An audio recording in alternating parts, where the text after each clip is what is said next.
My wife dropped our baby. Written by Jacob Grant and Kiana Walter, authors of the novel Shadows of the Playground. Order your copy through the link in the description below.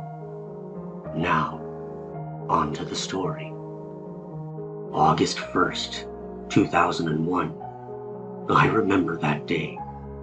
I had almost deleted it from my memory until my phone rang. It was the same as how the phone rang that morning. We had been planning that morning for a while, my wife and I. It was supposed to be an easy day. Drop off our daughter at the babysitter's for the day, then attend her co-worker's wedding. We had our outfits planned, and she even got her hair and nails done because she was in the wedding party. I was hungry, and she was rushing around the house trying to dress our daughter and make breakfast at the same time. I'm not afraid to admit that I wasn't the best husband at the time. We just weren't ready to have a kid. And as soon as she told me she was pregnant, everything changed.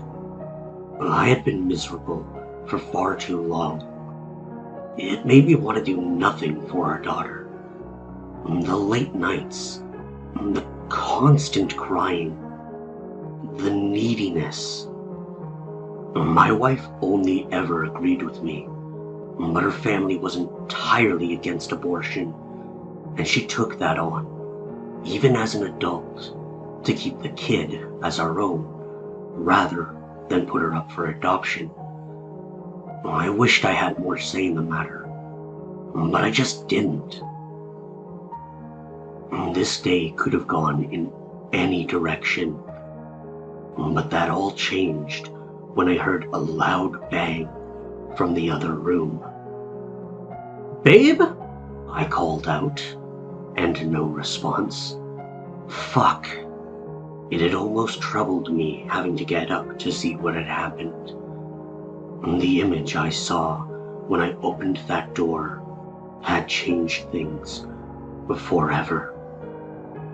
It sent shivers down my spine and left me in shock for years after that. "Holy shit! What happened?" I cried out. It was terrifying. Blood all over the floor. The floor was tilted at such a slight angle, but the blood was spreading quickly. I couldn't even move until I realized it had covered my favorite shoes. My wife was speechless, desperately trying to wipe up the blood with a small blanket, and desperately trying to explain the situation while failing to do so. I dropped her," she was sobbing. I finally ran over to the lifeless body of my daughter and picked her up. No signs of breathing, no heartbeat. And as I went to look at where she hit her head, it was a bloody skull, cracked, dented so badly I could see her pink brain. I almost threw up as I sat there watching my wife covered in blood, screaming at the top of her lungs. "Shut up!" was all I said. "Shut up and let me think!" That's when we formed the plan. Okay. We're just going to, I couldn't form words. How do we get out of this situation? "It wasn't us," my wife finally spoke, wiping her tears and standing up to me. She tried so hard to not look down at the child in my arms. I secretly covered the wound with my hand, just so she didn't have to see what I did. We go somewhere far away and bury her. We can go to the park. We could say we looked away for just 1 second. We could say she just disappeared," my wife continued. It sent shivers down my spine listening to her. Were we really just going to dump our child somewhere? Were we just going to pretend I didn't see bits of her brain lying on the floor? It made me wonder, just for a second, if any of this was an accident at all. But before I knew it, we were driving. I didn't know where I was going. I just kept driving. My wife had bleached our whole house with a story that I'm guessing she could tell the police that she used bleach as a cleaner. I had no idea where she got those ideas, but I didn't question any of them. It had to have been hours. My wife had gotten non-stop calls about why the hell we weren't in attendance at the wedding. To each one, she just stated that our sitter flaked at the last minute, so we decided to take our daughter to the park. It was dark now. I decided to pull over, which woke my wife up from the nap she decided to take. "Why do we stop? Let's just do it here." We left the car and proceeded to the trunk, opening it to a bad smell, which almost knocked us back. "We have to hurry," was all she said, grabbing the shovel and wandering over to the ditch next to the road. It seemed like it had been days. I was just trying to get the images out of my head. I was trying to move on, but we had only just begun digging. There was a storm. The winds were blowing louder, and lightning was striking in the distance, while loud booms of thunder warned us to get shelter. I was praying my wife didn't notice that I was crying. The rain hopefully covered up my tears. Finally, she spoke. "This is deep enough.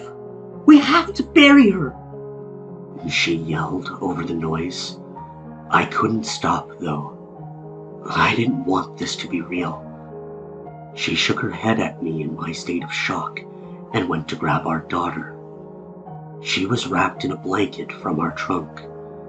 I had let the shovel fall to the ground. I couldn't do it anymore. I felt sick. Before I knew it, my daughter was underground. She had been killed and hidden. She had been killed and hidden away by her own parents, by her own mother. It was just an accident. It was just an accident. It was just an accident. It was over, and I had to get on with my life, like my wife told me. And that's what came to mind when the phone rang.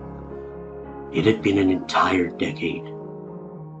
And the problem is that we had disconnected our phone not too long after that night, because every time it rang, all I could think about was the bashed-in skull of my infant.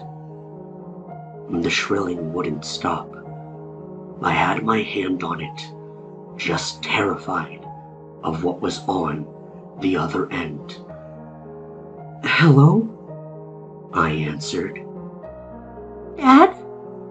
the voice answered. I immediately hung the phone up. I thought I was okay, until it shrilled again. I could feel the cold metal pressed against my hand, as if I still had the shovel gripped in my hand. I answered once more. I stayed silent. The voice finally spoke after moments of terrifying silence. All it said was, It wasn't an accident.